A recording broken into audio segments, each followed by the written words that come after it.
Je dis toujours la vérité. Pas toute.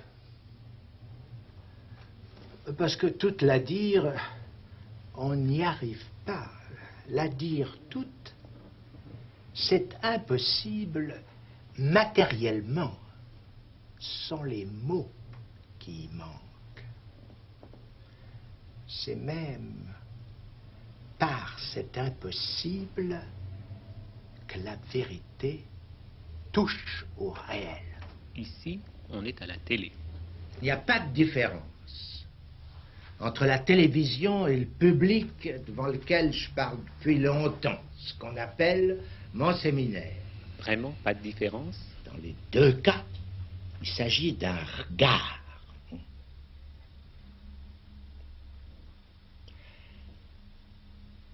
Un regard à qui je ne m'adresse dans aucun des deux cas.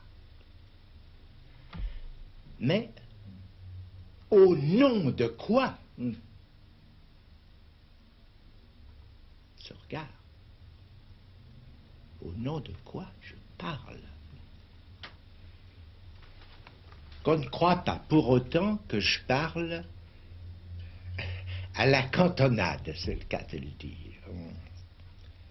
Je parle à ceux qui s'y connaissent, aux non-idiots, aux analystes que je suppose être dans mon assistance. L'expérience prouve, même à s'en tenir au fait de l'attroupement, car c'est ça, mon séminaire. L'expérience prouve que ce que je dis intéresse beaucoup plus de gens que ceux que, avec quelques raisons, j'y suppose, analystes.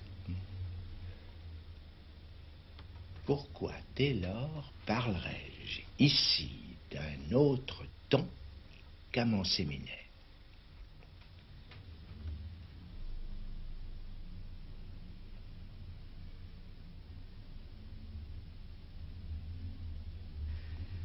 L'inconscient, quel drôle de mot. Oui, je suis d'accord. Oui. Enfin, Freud n'en a pas trouvé de meilleur. Maintenant, c'est fait, il n'y a pas à y revenir. Ce mot a l'inconvénient d'être négatif. Ce qui permet, et on ne s'en prive pas, d'y supposer n'importe quoi au monde sans compter le reste. Je n'approuve pas. Mais enfin, tout de même, à chose jusque-là inaperçue, le nom de partout convient aussi bien que celui de nulle part. C'est pourtant chose fort précise. Approchons. Il n'y a d'inconscient, il faut poser ça, que chez l'être parlant, chez les autres. Nous-en aux animaux, qui n'ont d'être à proprement parler, d'être, qu'est-ce qu'ils soient nommés. Je ne dis pas qu'ils ne s'imposent pas du réel, mais chez les autres, il y a de l'instinct, par exemple. Soit le savoir qu'implique, semble-t-il, leur survie. C'est ça l'instinct.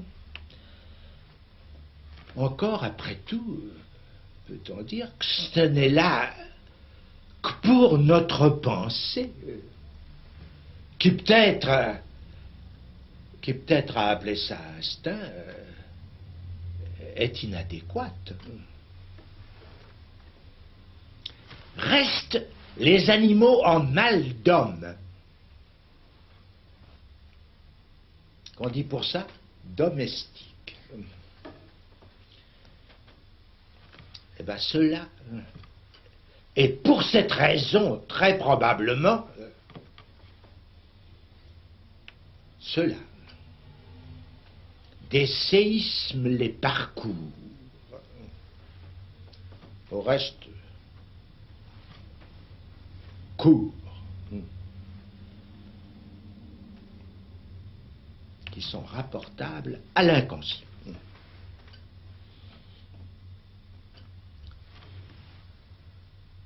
Approchons. L'inconscient, ça parle, ce qu'il fait dépendre du langage. Je vous interromps. Vous dites que l'animal, parce qu'il ne parle pas, n'a pas d'inconscient. Descartes lui disait que l'animal n'avait pas d'âme. Ça tendrait à prouver que l'inconscient, ça n'est qu'une hypothèse, une supposition. L'âme, c'est une supposition aussi. Supposition de la somme. Ça n'est pas rien qu'on puisse faire la somme.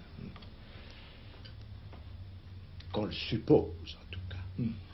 De la somme des fonctions du corps. En quoi c'est une supposition bien plus problématique que celle de l'inconscient. Néanmoins, supposons-la. Parce qu'après tout, c'est raisonnable de la supposer. Ça, c'est toujours supposé de la même voie. D'Aristote, au nommé von Uxküll. Retenez ce nom si vous n'en avez jamais entendu parler.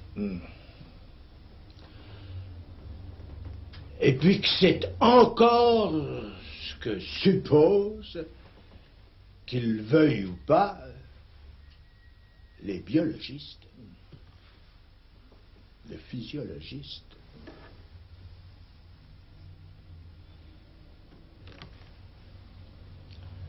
Donc l'âme est là. Bien. Alors,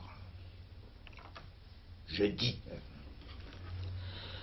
que le sujet de l'inconscient ne touche à l'âme que par le corps. Et ce qui est plus raide, d'y introduire, je dis par le corps, la pensée. En quoi cette fois, je contredis Aristote.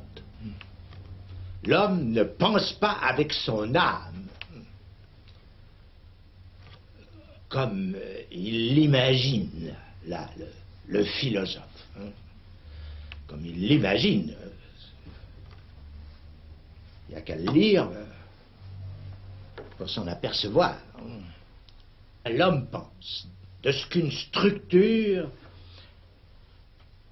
découpe son corps et en rondelles qui n'ont rien à faire avec l'anatomie.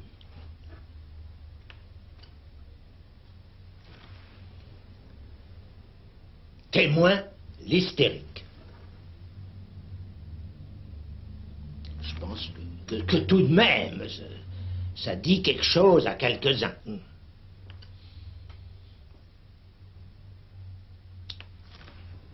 Cette cisaille, certes, vient aussi à l'âme. Mais c'est en manière de conséquence. Ça vient à l'âme avec dont j'espère que quand même quelques-uns ont quelque idée, à savoir le symptôme obsessionnel. Ça, c'est quand même là qu'on voit bien la différence entre la pensée et l'âme, parce que l'âme de cette pensée, on ne peut pas dire qu'elle n'en soit pas embarrassée, enfin, n'est-ce pas, comme un poisson d'une pomme. Hein. On ne peut pas dire qu'elle sache qu'en faire. D'où il résulte. Ce qui est stupéfiant, enfin, qu'il a fallu attendre pour le dire, ce que tout le monde sait, en somme, déjà, n'est-ce pas? La pensée est disharmonique quant à l'âme. Et le fameux nous des Grecs, peut-être là quand même des professeurs qui m'entendent. Le nous grec est le mythe d'une complaisance de la pensée à l'âme.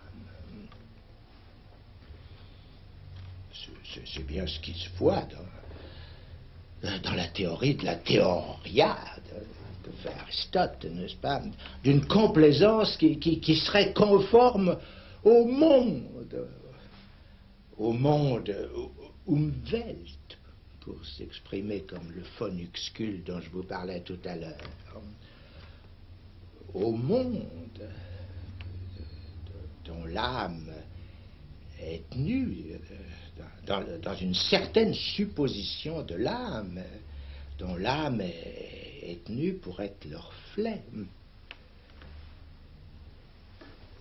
Alors que ce monde, je le dis, n'est que le fantasme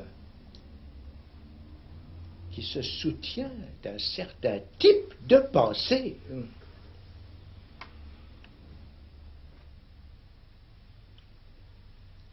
Bien sûr que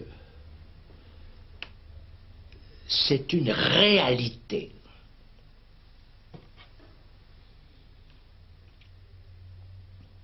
Mais dont il n'y a pas de raison de lui donner un tel privilège à ce mot réalité qui, d'ailleurs, lui-même présente une certaine ondulation,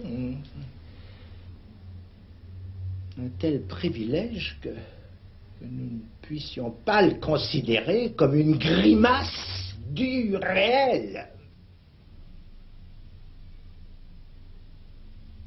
Mais quand on vient vous trouver, vous, psychanalyste, c'est pour aller mieux. Et dans ce monde que vous réduisez allègrement au fantasme. La guérison, vous considérez que c'est un fantasme aussi? La guérison, c'est une demande qui part de la voix du souffrant, d'un qui souffre de son corps ou de sa pensée. L'étonnant est qu'il y ait réponse. Et que cette réponse de tout temps, dans la médecine ancienne tout au moins, qui de tout temps, dans la médecine, est fait mouche par des mots.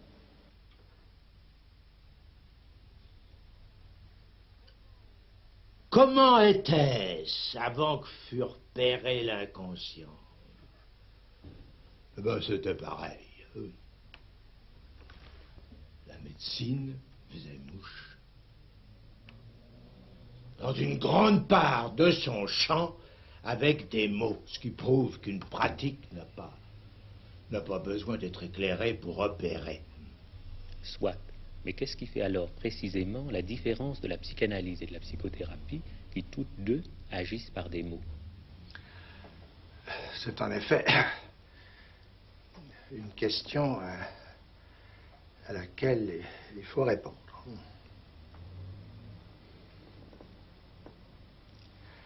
il faut partir du fait de l'inconscient.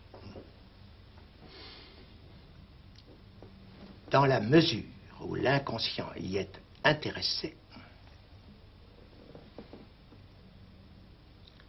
l'inconscient tel que je le formule, il y a deux versants que nous livre la structure. La structure, c'est le langage. Faites bien attention ici, parce que ce n'est pas ce à quoi vous vous attendez. Le versant du sens, premier versant, c'est celui dont on croirait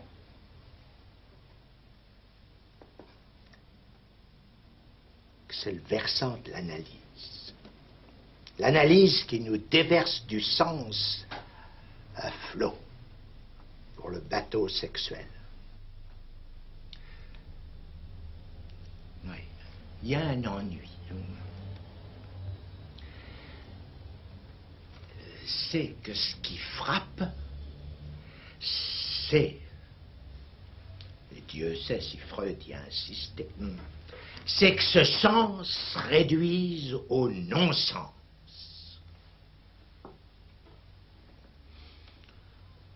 Au non-sens du rapport sexuel, lequel est épatant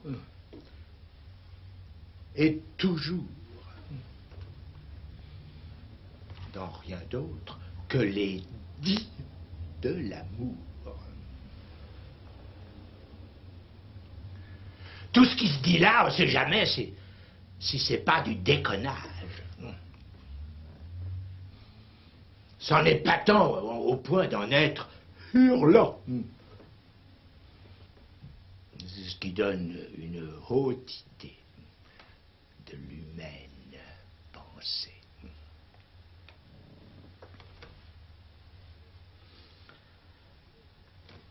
En plus, il y a du sens qui se fait prendre pour le bon sens. Et par-dessus le marché, pour le sens commun, c'est le sommet du comique. À ceci près, tout de même, que le comique ne va pas sans le savoir sensible. Sensible dans ce qu'il énonce. Le savoir du non-rapport qui est dans le coup du sexe. C'est là que notre dignité prend son relais. Voir sa relève. Le bon sens représente ce qui opère dans la suggestion.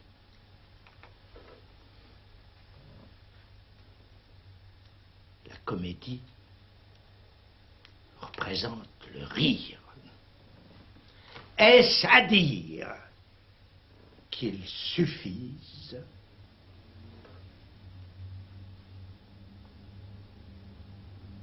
outre qu'il soit peu compatible,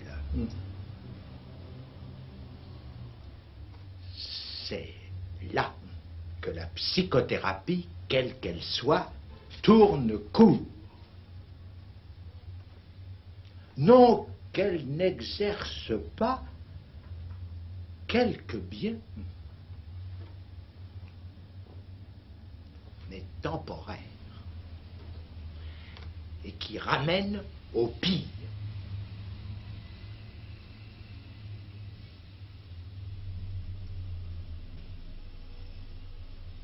L'inconscient.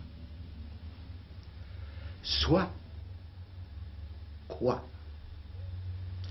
l'insistance dont se manifeste le désir.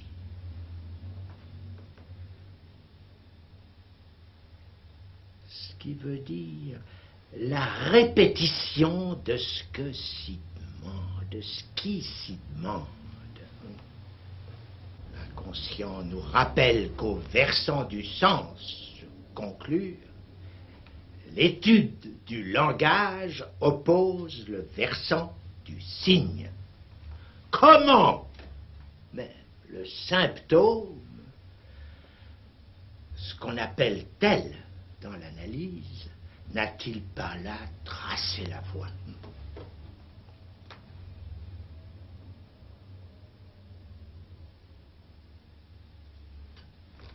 Comment a-t-il fallu Freud pour que simplement d'être docile à l'hystérique, il en vienne à lire les rêves, les lapsus, voire les mots d'esprit, comme on déchiffre un message chiffré. Ce que vous venez de dire, lire les rêves, les lapsus et les mots d'esprit comme on déchiffre un message chiffré, c'est Freud qui dit ça ou Lacan? Allez. Allez au texte de Freud, réparti dans 3 livres, qui s'appellent La science des rêves, La psychopathologie de la vie quotidienne, et ce qu'on a traduit le mot d'esprit, le Witz. Vous y lirez.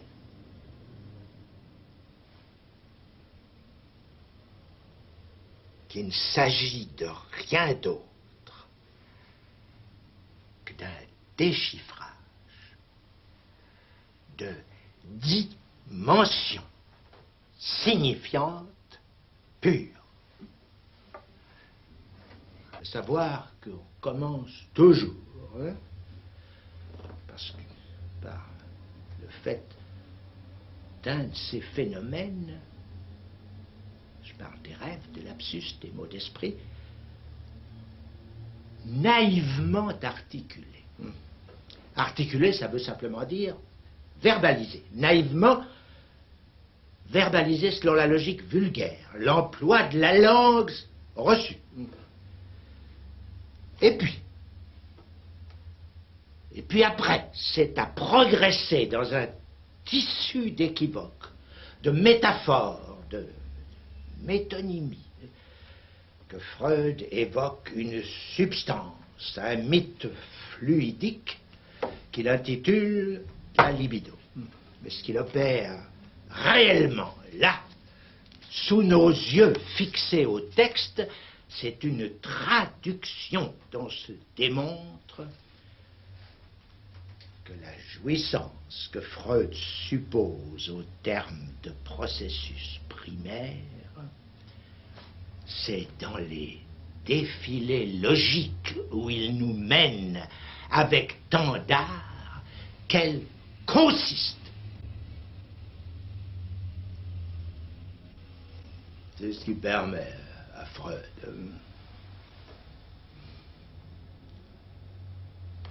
en partant de « je ne l'aime pas »,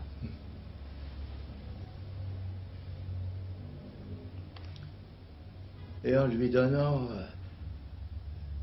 tout un jeu grammatical.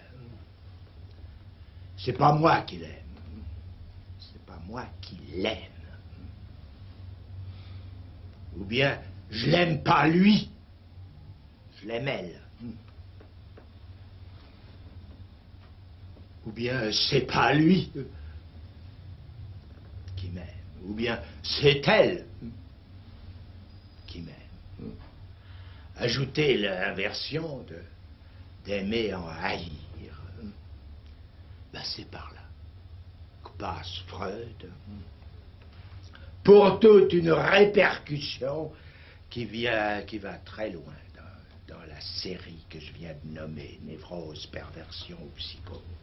Pour répéter, Dimension signifiante, défilé logique, jeu grammatical, n'est-ce pas enfin éliminer de la découverte de Freud la sexualité, tout simplement? Ce que Freud découvre dans l'inconscient n'est tout à l'heure plus qu'invité à ce qu'on aille le voir dans ses écrits, si je dis juste. C'est bien autre chose que de s'apercevoir qu'en gros, on peut donner un sens sexuel à tout ce qu'on sait, parce que ça s'est fait depuis toujours. C'est même là-dessus que le mot connaître prête à la métaphore bien connue. Et c'est ce que Jung a cru que Freud annonçait. C'est une erreur. C'est le réel qui permet de dénouer effectivement ce dont le symptôme consiste, à savoir un nœud de signifiant. Nouer et dénouer n'étant pas ici des métaphores, mais bien à prendre comme ces nœuds qui se construisent réellement à faire chaîne de la matière signifiante. Car ces chaînes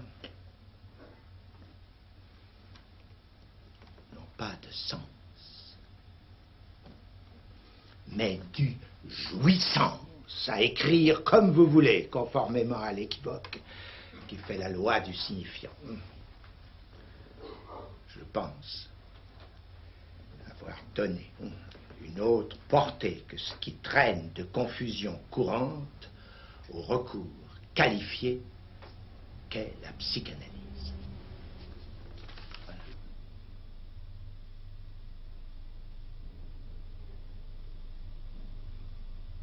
Il y a aujourd'hui une rumeur qui dit la chose suivante. Si on jouit si mal, c'est qu'il y a répression sur le sexe. Et on ajoute, c'est la faute premièrement à la famille, deuxièmement à la société et particulièrement au capitalisme. Ça, c'est une question, suis-je laissé dire, parce que aux questions, j'en parle. Une question qui pourrait s'entendre de votre désir de savoir comment y répondre vous-même à l'occasion. Soit si elle vous était posée par une voix plutôt que par une personne. Une voix ne se concevoir que comme provenant de la télé. Une voix qui n'existe pas, ce ne rien dire. La voix pourtant au nom de quoi, moi, je fais exister cette réponse qui est interprétation. À le dire crûment, vous savez que j'ai réponse à tout. Moyennant quoi vous me prêtez la question. Vous vous fiez au proverbe qu'on ne prête qu'aux riches. Avec raison. Qui ne sait que c'est du discours analytique que j'ai fait fortune? En quoi je suis un self-made man. Il y en a eu d'autres, mais pas de nos jours.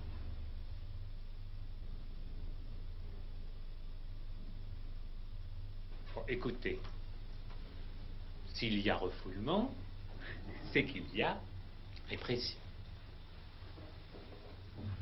Bon, Freud n'a jamais dit ça. Il n'a jamais dit que le refoulement provenait de la répression. La censure, c'est pas du tout ça, c'est autre chose. Il n'a pas dit que, prenons ça pour faire image, n'est-ce pas, que la castration ce soit dû à papa qui brandisse à son moutard, qui se tripote un peu, n'est-ce pas. On te la coupera, sûr, si tu remets ça. C'est pourtant naturel que ça lui soit venu à la pensée, à Freud. Mais il n'a fait qu'en partir pour l'expérience à entendre de ce qu'il a défini dans le discours analytique. Je dirais même qu'à mesure qu'il y avançait, il penchait plus vers l'idée que le refoulement était premier. C'est dans l'ensemble la bascule heureuse, celle-là de la seconde topique. La gourmandise dont il dénote le surmoi est structurale. Non pas effet de la civilisation, mais malaise, symptôme dans la civilisation. De sorte qu'il y a lieu de revenir sur l'épreuve à partir de ce que ce soit le refoulement qui produise la répression. Si je comprends bien ce que vous dites, ça veut dire que la famille et la société elle-même sont pour vous des effets du refoulement? Ben oui, ben oui. Pourquoi elle ne le serait pas, la famille et la société, des effets acidifiés du refoulement? Pourquoi pas? La société et la famille, chez l'aide parlant, ça me paraît pas du tout frappant que ça ressemble aux autres sociétés, d'autres animaux. Ça se pourrait bien. Ça se pourrait bien de ceci qui fait sont spécifiques à ce tête parlant que l'inconscient existe. Ce motif de la structure, soit du langage. Freud élimine si peu cette solution que, après tout, c'est pour en trancher qu'il s'acharne sur le cas de l'homme au loup. À qui ça ne réussit pas mieux pour ça. C'est un ratage, bon, ratage du cas, mais en somme de peu, auprès de sa réussite, celle d'établir le réel des faits. L'ennui, c'est que ce réel,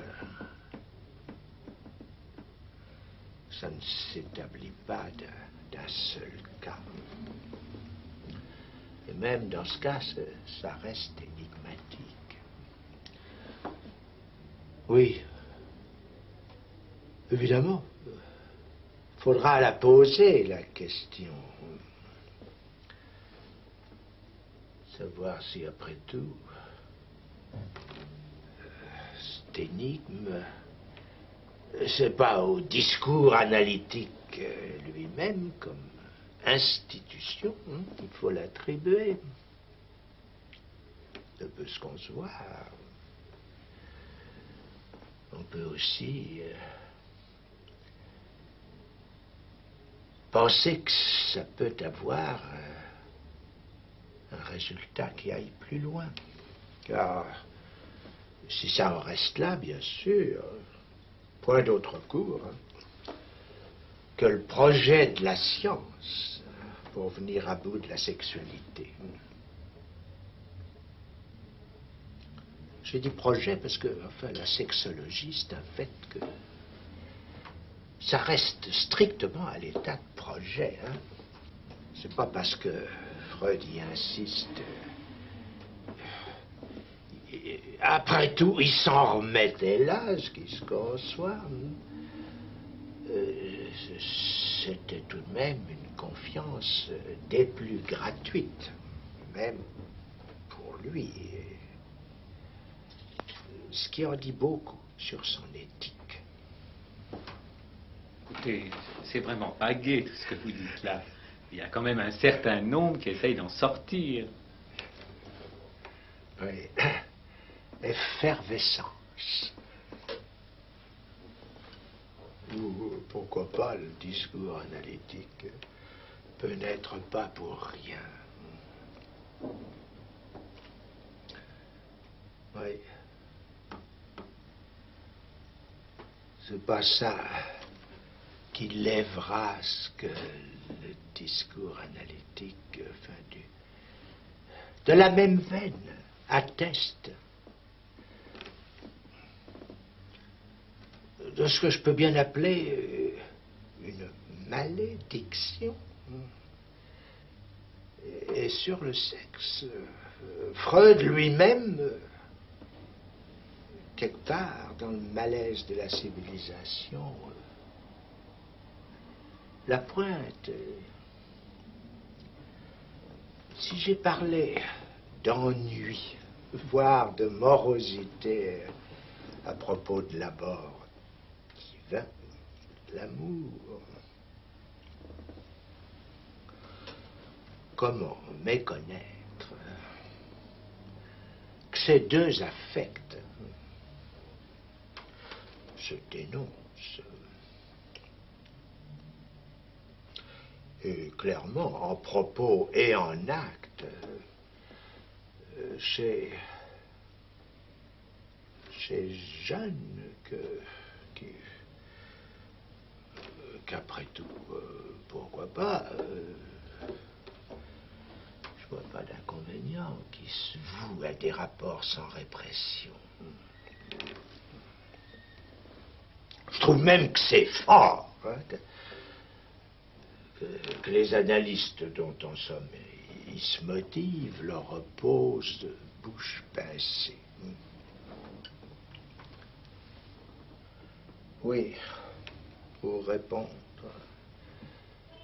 Est-ce que vous dites de la famille, même si les souvenirs de la répression familiale n'étaient pas vrais, faudrait les inventer. On n'y manque pas.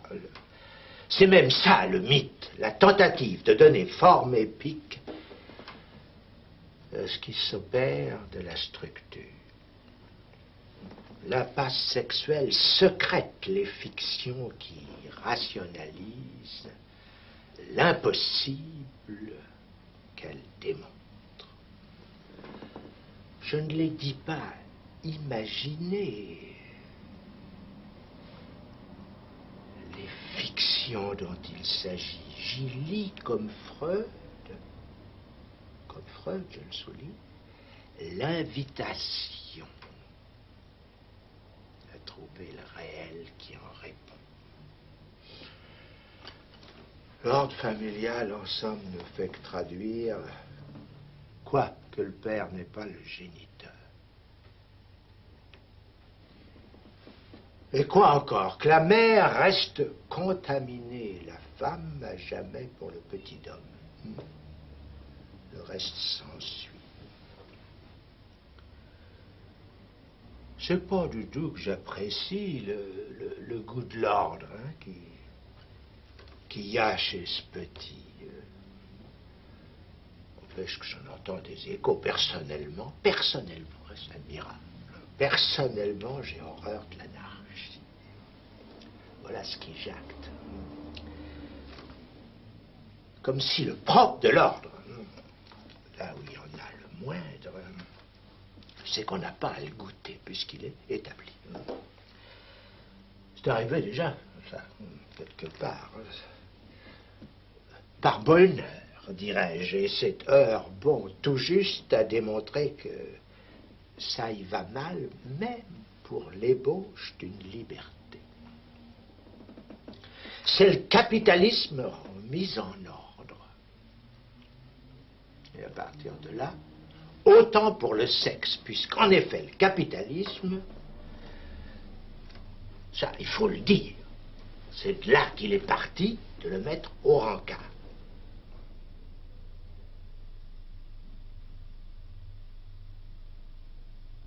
Je me demande d'où vous vient l'assurance de prophétiser, comme vous l'avez fait naguère, que le racisme a bien de l'avenir.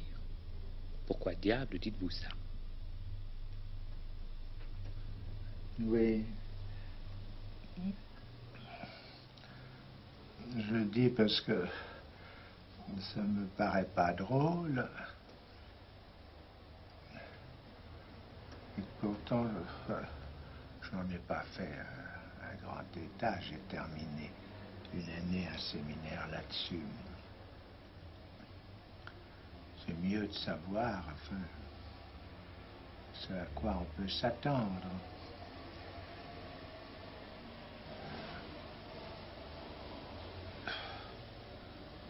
C'était comme ça, en guise d'adieu, que je l'ai dit à la fin d'un de mes séminaires,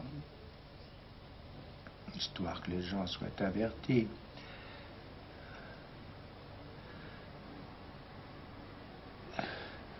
La seule chose qui serait intéressante, et justement que je n'ai pas du tout eu à ce moment à commenter, c'est en quoi ça me paraît non seulement prévisible, parce qu'il y en a toutes sortes de symptômes, mais nécessaire.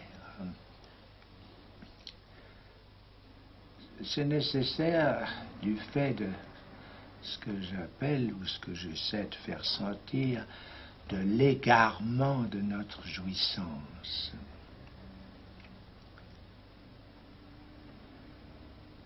Ce que je veux dire, n'est-ce pas, c'est que je souligne que il n'y a que l'autre absolu, n'est-ce pas, l'autre radical qui la situe, cette jouissance. Et qui la situe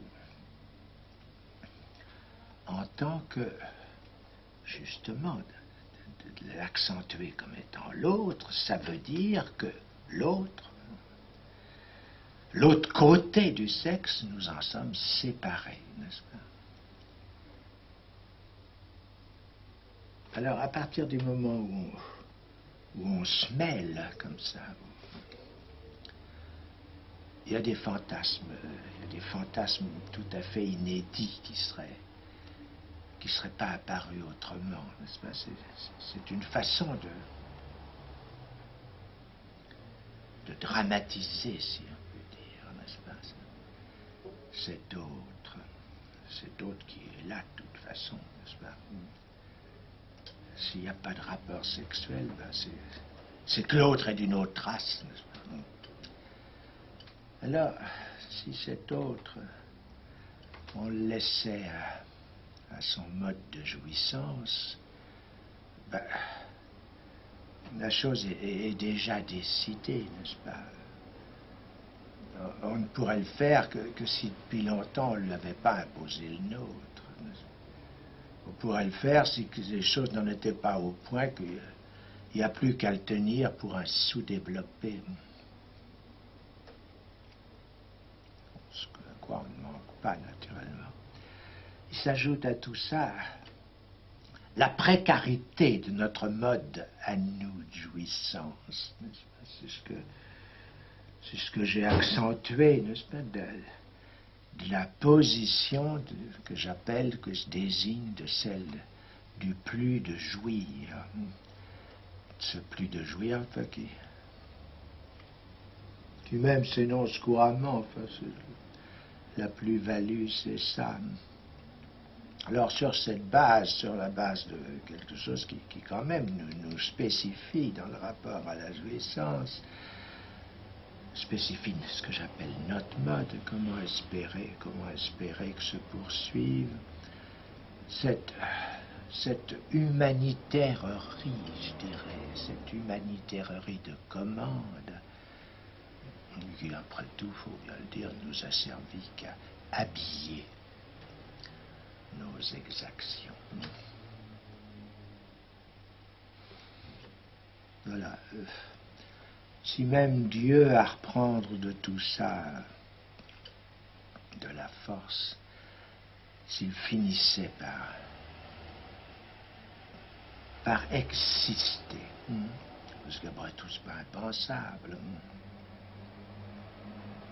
C'est pas impensable, mais ça ne présagerait rien de meilleur qu'un retour de son passé.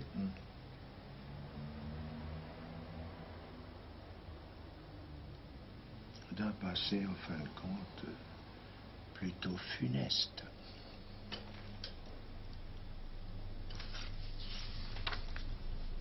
Voilà. Alors, qu'est-ce que vous voulez?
vous dites, l'inconscient, ça parle. Ça implique, si je vous comprends bien, qu'on l'écoute. Mais est-ce qu'on l'écoutait avant que Freud n'invente la psychanalyse? À mon sens, oui, je vais jusque-là.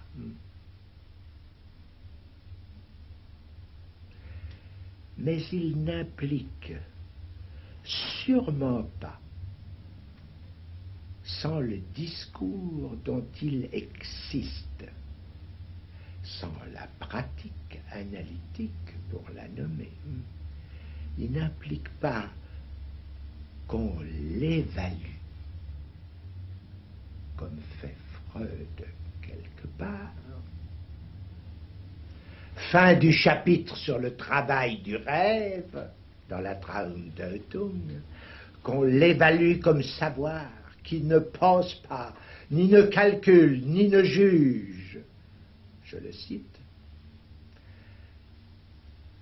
Ce qui ne l'empêche pas de travailler dans le rêve. Et comment? Ça vous inspire rien? C'est le travailleur idéal. Celui dont Marx a fait nommément la fleur de l'économie capitaliste dans l'espoir de lui voir prendre le relais du discours du maître. Eh bien, c'est ce qui est arrivé. Bien que sous une forme, il faut bien le dire, inattendue.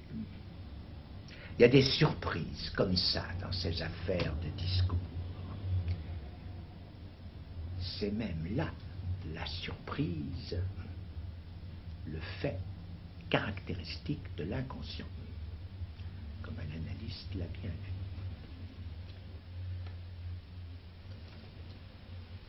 Qu'est-ce que vous entendez par discours analytique?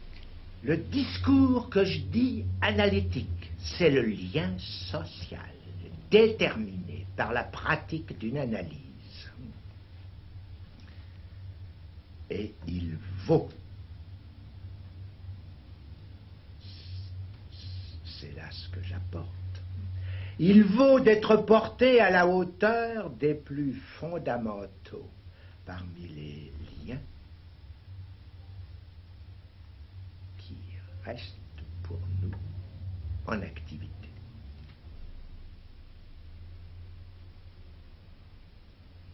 Vous-même, vous êtes en dehors de ce qui fait lien social entre les analystes, puisque la Société internationale de psychanalyse vous a excommunié.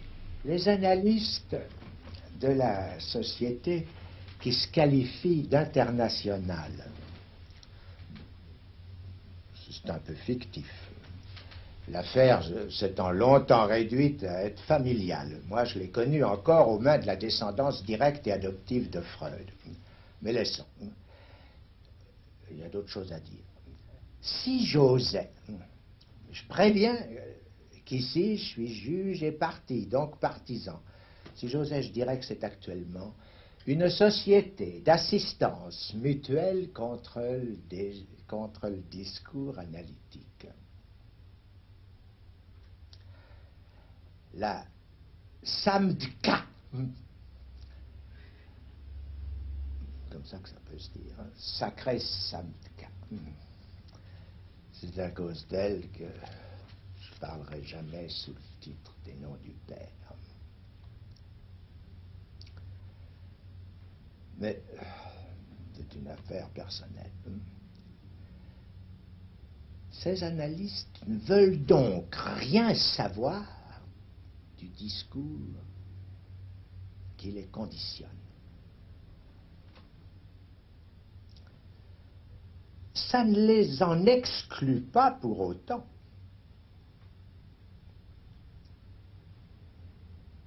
Puisqu'ils fonctionnent comme analystes. Ce qui veut dire strictement qu'il y a des gens qui s'analysent avec eux. À ce discours, donc, ils satisfont, même si certains Les effets de ce discours sont par eux méconnus. Dans l'ensemble, la prudence ne leur manque pas. Et même si ce n'est pas la vraie, ça peut être la bonne. Au reste, c'est pour eux qu'il y a des risques.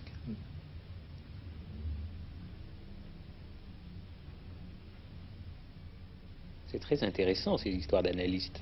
Mais les psychologues, les psychothérapeutes, les psychiatres, eux, c'est à la base, à la dure, qu'ils se coltinent toute la misère du monde. Et l'analyste, pendant ce temps. Il est certain que scoltiner la misère, comme vous dites, c'est entrer dans le discours qui la conditionne, ne serait-ce qu'au titre d'y protester.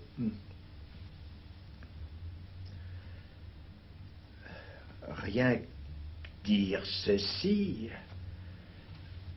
me donne position que certains situeront de réprouver la politique. J'affirme que c'est ce que, quant à moi, je tiens pour quiconque exclu.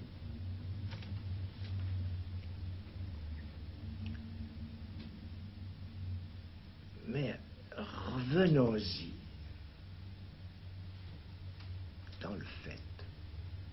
Les psychos, quels qu'ils soient, qui s'emploient à votre supposé coltinage, n'ont pas à protester, mais à collaborer. Qu'ils le sachent ou pas, c'est ce qu'ils font.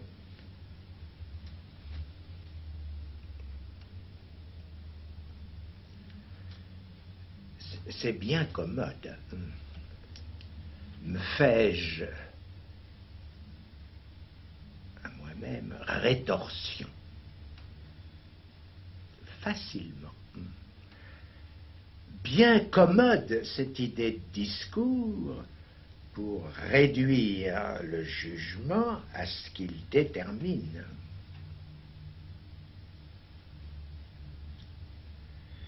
Ce qui me frappe, c'est qu'on ne trouve pas mieux que moi à m'en rétorquer.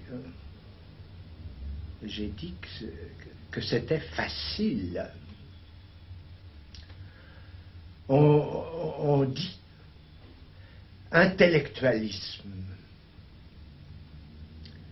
concernant ce que j'avance. Ça ne fait pas le poids.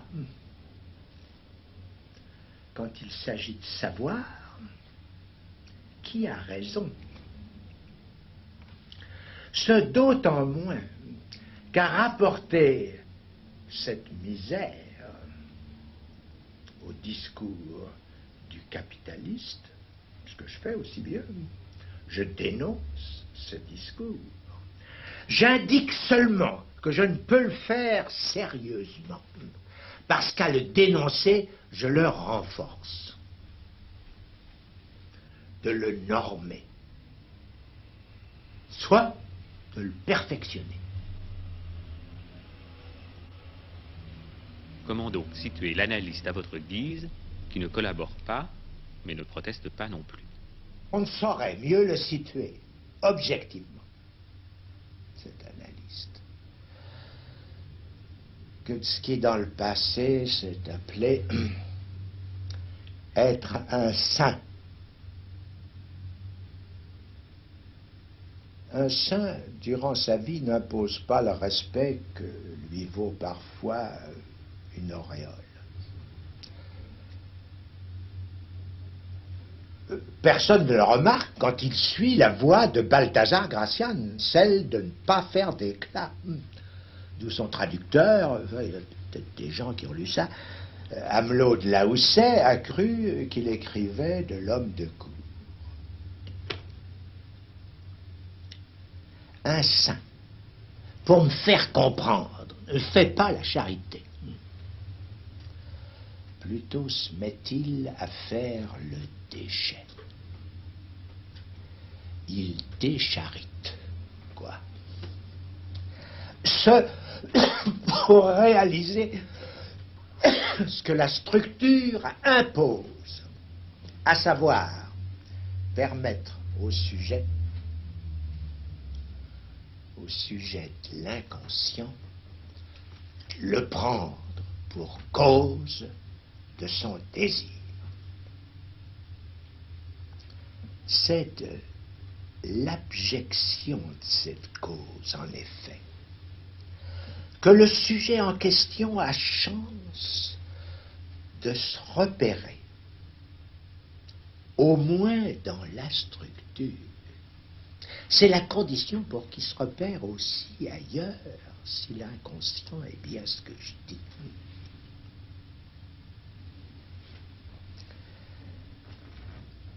Et supporter cette abjection pour le saint, c'est pas drôle.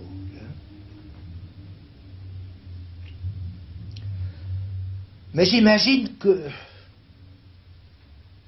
pour quelques oreilles, au moins, à cette télé, ça recoupe bien des étrangetés, ce que j'appellerais les faits de saint. Les faits de saint, que ça est effet de jouissance qui n'en a le sens avec le joui. Il n'y a que le saint qui reste sec, ma cache pour lui. C'est même ce qui épate le plus dans l'affaire. Épate ceux qui s'en approchent et ne s'y trompent pas. Le saint est le rebut de la jouissance. Parfois, il a un petit relais. Il jouit. Il ne s'en contente pas pour autant plus que tout le monde. Il n'opère plus pendant ce temps-là. Il n'y a que les petits malins qu'ils guettent alors pour en tirer des conséquences à se regonfler eux-mêmes. Mais le saint s'en fout. Autant que de ceux qui, dans ce relais, voient sa récompense, ce qui est à se tordre. Puisque de se foutre de la justice distributive, c'est de là que, le plus souvent, il est parti. À la vérité, le saint ne se croit pas de mérite, ce qui ne veut pas dire qu'il n'ait pas de morale. Le seul ennui pour les autres, c'est qu'on ne voit pas où ça le conduit. Moi, je cogite. Je cogite éperdument pour qu'il y en ait de nouveaux comme ça. C'est sans doute de ne pas moi-même y atteindre. Plus on est de saints, plus on rit. C'est mon principe. Ça pourrait être la sortie du discours capitaliste. Mais ça ne constituera pas un progrès si ça ne se passe que pour certains.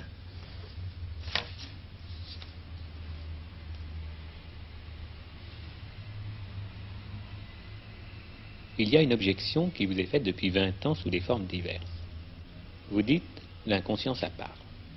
Et de ce qui ne parle pas, qu'est-ce que vous en faites? Qu'est-ce que vous faites des émotions, des affects, par exemple?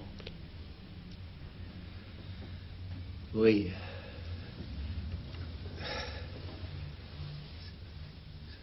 Dans cette question, vous imitez, enfin, vous reprenez les gestes avec lesquels on fait un air de patrimoine dans la Sancta. Parce que Vous le savez, enfin, au moins à Paris, dans la Sancta, les éléments dont on se sustente proviennent tout de même de mon enseignement. Ils filtrent de partout. C'est un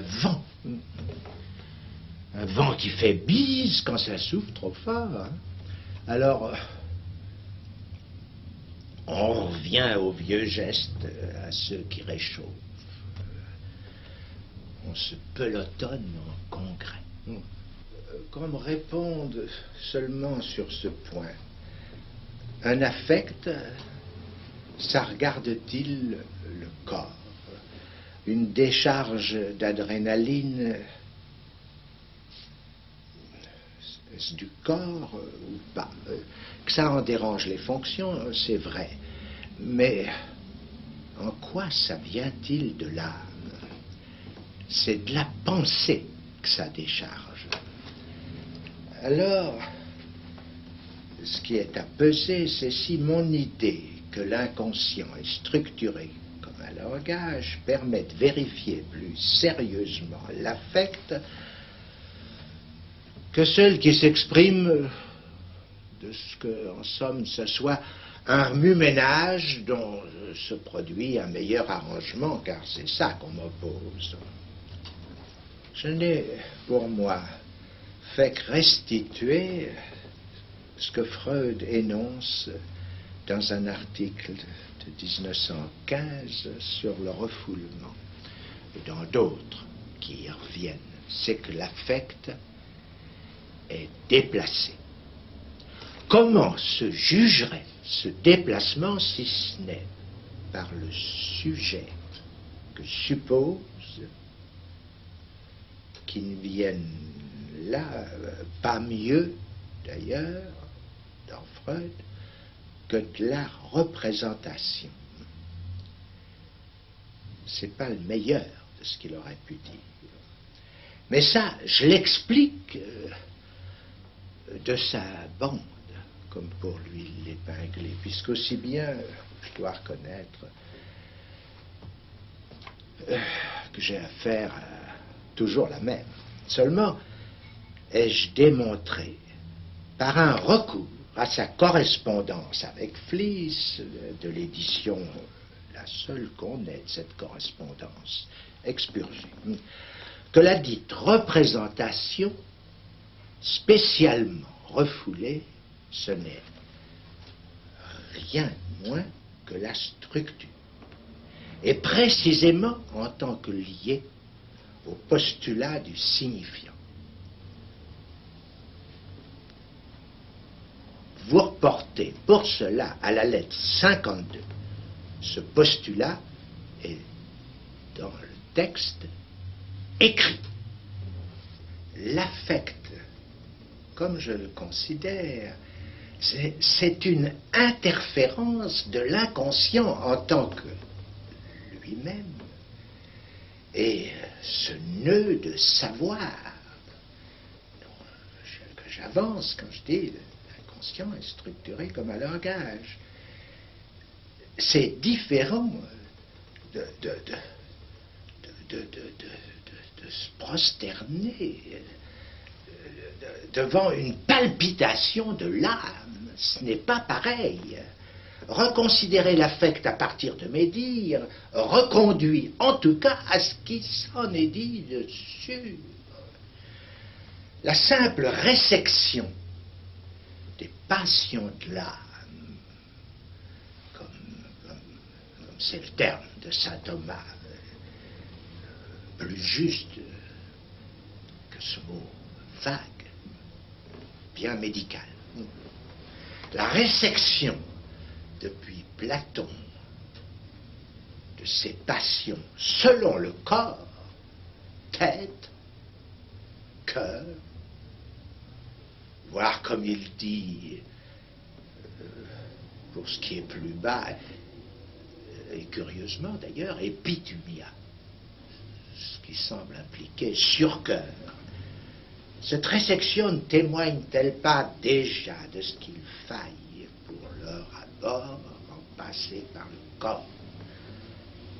lequel, je dis, est affecté par la structure. La tristesse, par exemple, on la qualifie de dépression, à lui donner l'âme pour support. La tension psychologique, par exemple, du philosophe Pierre Janet. Mais ça n'est pas un état d'âme. C'est simplement une faute morale, comme s'exprime Dante, voire Spinoza, un péché. Ce qui veut dire une lâcheté morale qui ne se situe en dernier sort que de la pensée, soit du devoir de bien dire ou de s'y retrouver dans l'inconscient, dans la structure. D'ailleurs, ce qui s'ensuit, pour peu que cette lâcheté d'être, rejet de l'inconscient, aille à la psychose, c'est ce que je définis, du retour dans le réel de ce qui est rejeté, du langage dans l'occasion. Et c'est l'excitation maniaque par quoi ce retour se fait mortel. À l'opposé de la tristesse, ce qu'il y a, c'est le gai savoir, lequel est, lui, une vertu. Une vertu, d'ailleurs, n'absout personne du péché originel, comme chacun sait. La vertu que je désigne du gai savoir en est l'exemple, de manifester en quoi elle consiste, non pas comprendre, piquer dans le sens, mais le raser, d'aussi près qu'il se peut, sans qu'il fasse lu pour cette vertu. Pour cela, jouir du déchiffrage, ce qui implique que le gai savoir n'en fasse au terme que la chute, le retour au péché. Ou en tout ça, ce qui fait bonheur, exactement partout. Le sujet est heureux. C'est même sa définition, puisqu'il ne peut rien voir qu'à l'heure, à la fortune, autrement dit, et que toute heure lui est bon pour ce qu'il maintient, soit pour qu'il se répète. L'étonnant n'est pas qu'il soit heureux sans soupçonner ce qui l'y réduit, sa dépendance de la structure. L'étonnant, c'est qu'il prenne idée de la béatitude.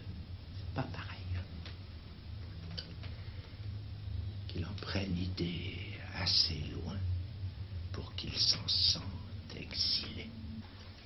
Heureusement que là, nous avons le poète pour vendre la mèche. Dante, que je viens de citer, et d'autres. Or, ces roulures qui font cagnotte au classicisme. Un regard, celui de Béatrice, soit 3 fois rien, un battement de paupières, et le déchet exquis qui en résulte. Et voilà surgit l'autre. L'autre que nous devons identifier à sa jouissance, à elle. Celle que lui, Dante, ne peut satisfaire, puisque d'elle, il ne peut avoir que ce regard, que cet objet. Mais dont il nous énonce que Dieu la comble, c'est même de sa bouche à elle qu'il nous provoque à en recevoir l'assurance. Paradiso. À quoi répond en nous ennui. Mots dont à faire danser les lettres comme au cinématographe jusqu'à ce qu'elles se replacent sur une ligne. j'ai recomposé le terme unien, dont je désigne l'identification de l'autre à l'un. Je dis l'un mystique, dont l'autre comique, dirais-je, parce que Dante en est un, la preuve, enfin la divine comédie. L'autre comique a fait réminence ailleurs, dans le banquet de Platon. Aristophane, pour le nommer, nous donne l'équivalent cru dans la bête à deux dos, dont il impute à Jupiter, qui n'en peut mais la bisection. Ça c'est vilain. J'ai dit que ça ne se fait pas. On ne commet pas le père réel dans de telles inconvenances. Reste que Freud y choite aussi, car ce qu'il impute à l'Éros en tant qu'il l'oppose à Thanatos, comme principe de la vie, c'est d'unir, comme si, à part une brève coïtération, on n'avait jamais vu deux corps s'unir en un. Ainsi, l'affect vient-il à un corps dont le propre serait d'habiter le langage. Je me jette ici de plumes qui se vendent mieux que les miennes, Heidegger pour le nommer. L'affect, dis-je, de ne pas trouver de logement, pas de son goût tout au moins. On appelle ça la morosité, la mauvaise humeur aussi bien. Est-ce un péché, ça? Un grain de folie ou une vraie touche du réel? Je pose la question. Mais vous voyez que l'affect, ils auraient mieux fait, les Samkhta, pour le moduler, de prendre mon crin-crin. Ça les aurait menés plus loin que le baillet au cornet.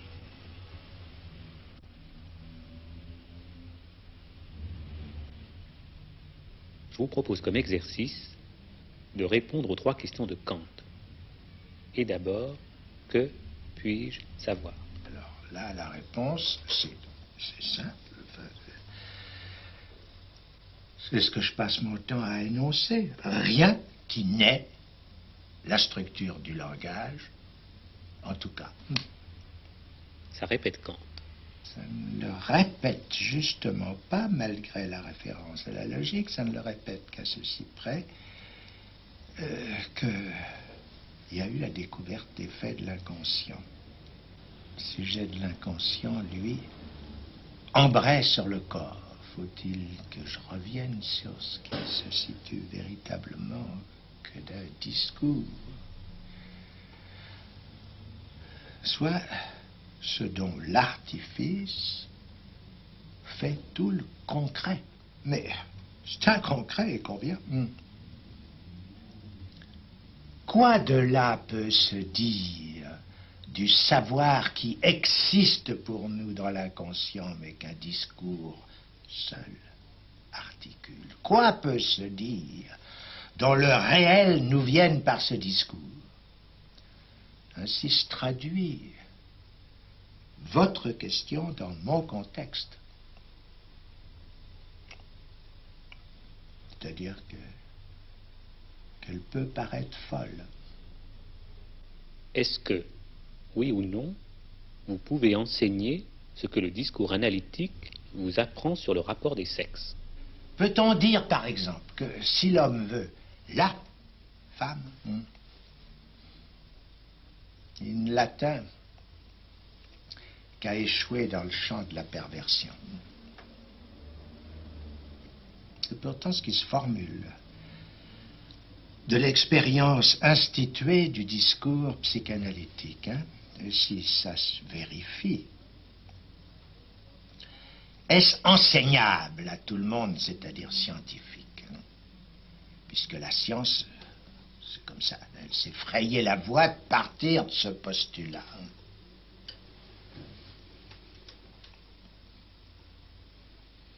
Je dis donc pas que c'est vérifié. Je dis que c'est enseignable. Et d'autant plus que c'est ce que souhaitait Renan pour l'avenir de la science. C'est qu'il soit absolument sans conséquence. C'est merveilleux. Dans ce cas-là, c'est bien le cas, puisque la femme n'existe pas. Ça, je l'ai dit. Mais qu'elle n'existe pas n'exclut pas qu'on en fasse l'objet de son désir, bien au contraire. D'où le résultat. Moyennant quoi, l'homme, lui, il existe. L'homme à se tromper, rencontre une femme avec laquelle, mon Dieu, tout arrive. Soit d'ordinaire, se ratage en quoi consiste la réussite de l'acte sexuel. Les acteurs en sont capables des plus hauts faits, comme on le sait dans le théâtre. Le noble, le tragique, le comique, le bouffon, pointez ça comme vous voudrez, mais ça fait une courbe de Gauss. Bref, l'éventail de ce que produit la scène, tout ça s'exhibe, celle qui clive de tout lien social les affaires d'amour. L'éventail se réalise à produire les fantasmes dont les êtres de parole subsistent dans ce qu'ils dénomment, on ne sait trop pourquoi, la vie. Car de la vie, ils n'ont notion que par l'animal, chez qui n'a que faire leur savoir.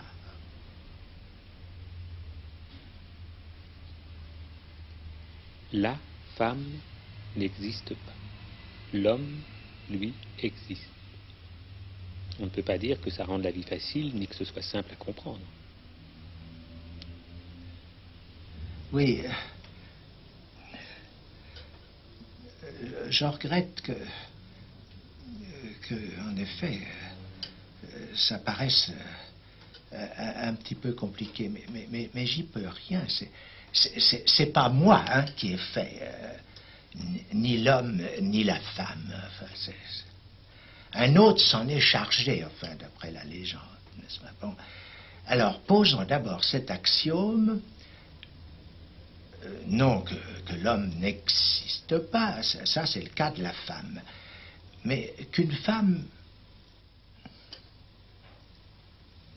ne peut que se l'interdire. Je parle de l'homme. Et ça, pas de ce que ça soit l'autre, parce que l'autre, ses mœurs, nous n'en savons rien, n'est-ce pas? Mais de ce qu'il n'y a pas de l'autre, il n'y a pas l'autre de l'autre.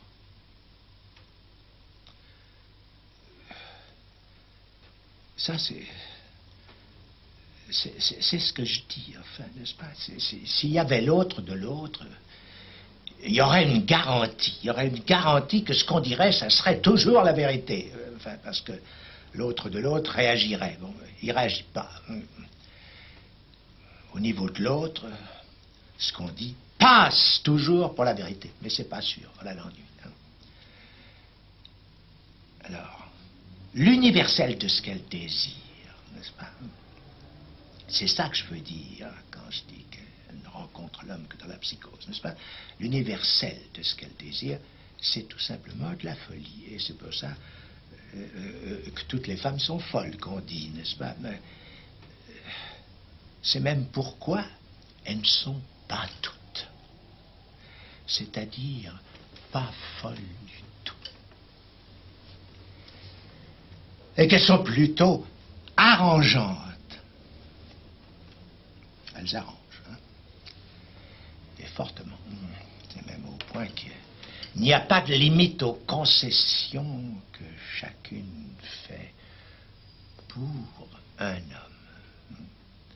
de son corps, de son âme, de ses biens.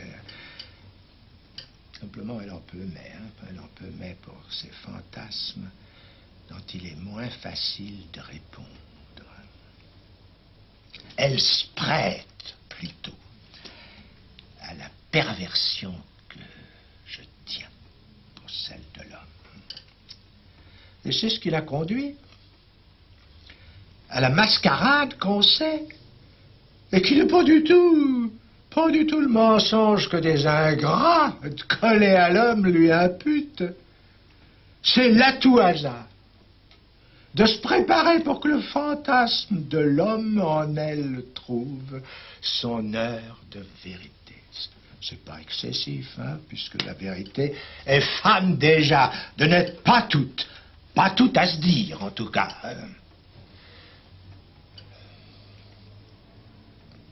C'est en quoi la vérité se refuse plus souvent qu'à son tour, exigeant de l'acte des airs de sexe qui ne peut tenir, en quoi c'est le ratage, réglé comme papier à musique, mais laissons ça traviole.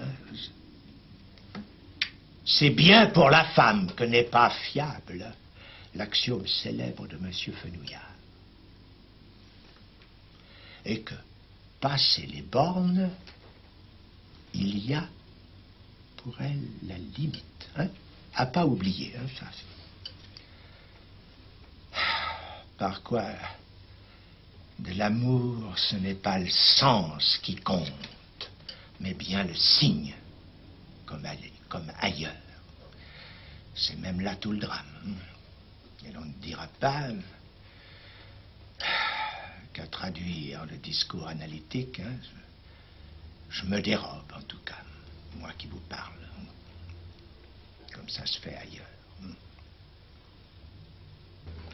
Que dois-je faire? Oui. Ben là-dessus, sur que dois-je faire, je ne peux que reprendre la question comme tout le monde, à me la poser pour moi. C'est pas à vous que je réponds. Pour moi, la réponse est simple, c'est ce que je fais. De ma pratique, tirer l'éthique du devoir bien dire, que j'ai déjà accentué. Prenez-en de la graine pour vous, si vous croyez qu'en d'autres discours, celle-ci puisse prospérer. Mais j'en doute, car l'éthique est relative au discours. Ne rabâchons pas. L'idée kantienne de la maxime à mettre à l'épreuve de l'universalité de son application n'est qu'une grimace dont s'esbigne le réel, d'être pris d'un seul côté. Je suis en train de parler du côté homme de Kant. C'est le pied de nez à répondre du non-rapport à l'autre quand on se contente de le prendre au pied de la lettre. C'est une éthique de célibataire, pour tout dire, celle qu'un Monterland plus près de nous a incarnée, et que mon ami Claude Lévi-Strauss en structure, si ça lui chante, son discours de réception à l'Académie, puisque, après tout, l'académicien n'a qu'à chatouiller la vérité. Le sensible d'ailleurs que grâce à vos soins, c'est là que j'en suis pour l'instant. L'exercice vous amuse, et je le prouve, puisque vous allez répondre à la troisième question. Que m'est-il permis d'espérer? Bon, celle-là, celle-là, au contraire de la précédente, je l'adopte pas. C'est pas à moi que je me la repose, je vous la renvoie, c'est-à-dire que je l'entends cette fois comme venant de vous, parce que pour ce que j'en fais pour moi, j'y ai déjà répondu, un petit peu comme ça avant. Comment me concernerait-elle sans me dire quoi espérer? Pensez-vous l'espérance? Ça arrive. comme sans objet. Vous donc, comme à tout autre à qui je donnerais du vous, et d'ailleurs c'est à ce vous que je réponds, espérez ce qui vous plaira. Sachez seulement que j'ai vu plusieurs fois l'espérance qu'on appelle les lendemains qui chantent, mener des gens que j'estimais autant que je vous estime au suicide. Tout simplement, oui. Pourquoi pas, hein? Le suicide est le seul acte qui puisse réussir sans passer par le ratage. Si personne n'en sait rien de ce que là j'avance, mon expérience, hein, c'est qu'il procède, cet acte, du parti pris ne rien savoir. Là encore Monterland, là, oui. Alors qu'on y pense, oui. Sans Claude Lévi-Strauss, je n'y penserais probablement pas. Pour que la question de Kant ait un sens, je la transformerai en d'où vous espérez. C'est d'où qui est important. En quoi vous voudriez savoir ce que le discours analytique peut vous promettre, puisque pour moi, c'est tout cuit. Hein. La psychanalyse, pardonnez-moi, vous permettrait d'espérer assurément de tirer au clair l'inconscient dont vous êtes sujet. Mais chacun sait que je n'y encourage personne. Personne dont le désir ne soit pas décidé. Bien plus.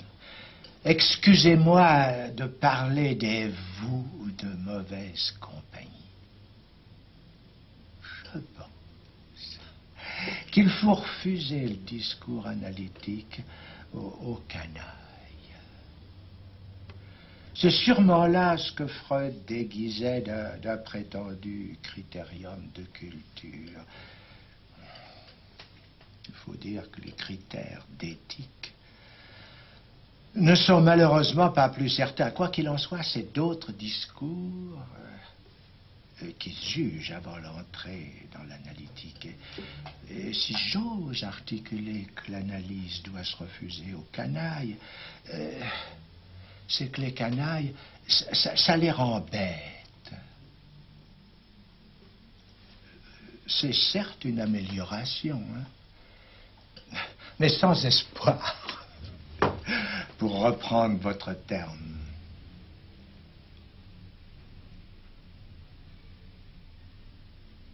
Si académie il y a, titillez donc voir cette vérité de Boileau. Ce que l'on conçoit bien s'énonce clairement. Votre style, etc. Ouais. Alors, si je vous réponds du tac au tac, je vous dis quoi, hein? Il y suffit de 10 ans pour que ce que j'ai écrit, non seulement devienne clair pour tous, mais qu'on vienne me dire comme ça, qu'on l'a prise pour guide. J'ai vu ça pour ma thèse, ou pourtant... C'est pour ça que je ne l'ai pas encore réédité, ou pourtant mon style n'était pas encore cristallin.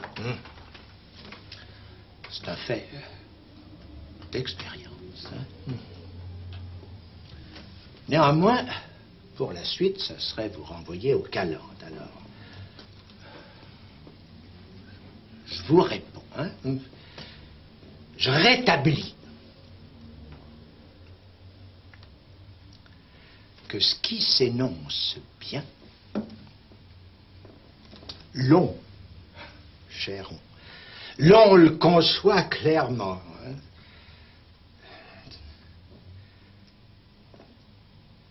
Ce clairement dit assez ce que ça veut dire, que ça fait son chemin dans l'on.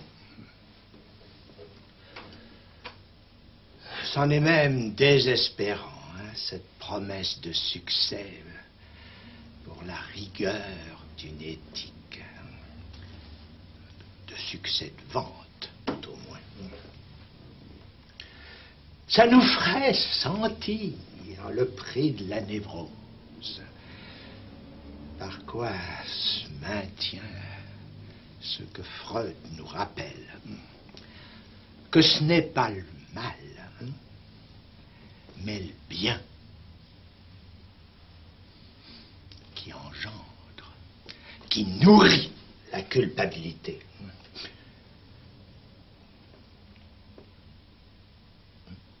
Ça casse la tête, tout ça.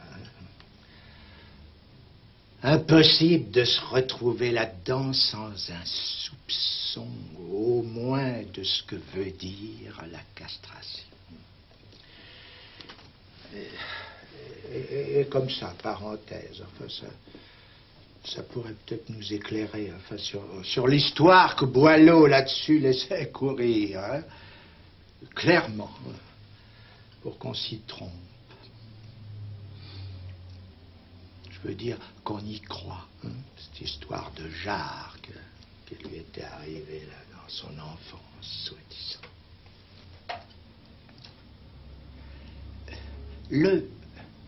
Le Médi est Médéité, hein, installé dans son ocre réputé. Il n'est pas de degré du Médi accroupi. Ça, c'est de Boileau, hein.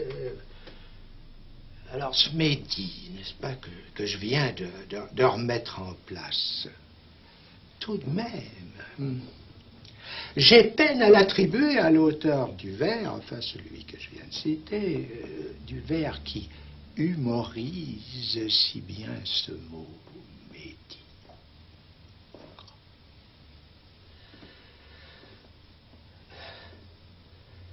C'est peut-être facile, ma rectification. C'est peut-être même lourdeau, hein.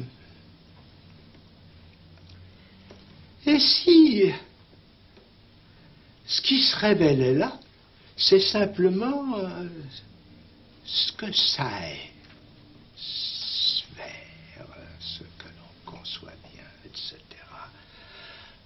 Un mot d'esprit qui personne ne voit que du feu. Ne savons-nous pas que le mot d'esprit est lapsus calculé? Celui qui gagne à la main l'inconscient, c'est celui dans Freud, hein, ça sur le mot d'esprit. Qu'est-ce qu'il dit d'autre? L'interprétation doit être preste pour satisfaire à l'entreprès de ce qui perdure de perte pure à ce qui ne parie que du père au pire.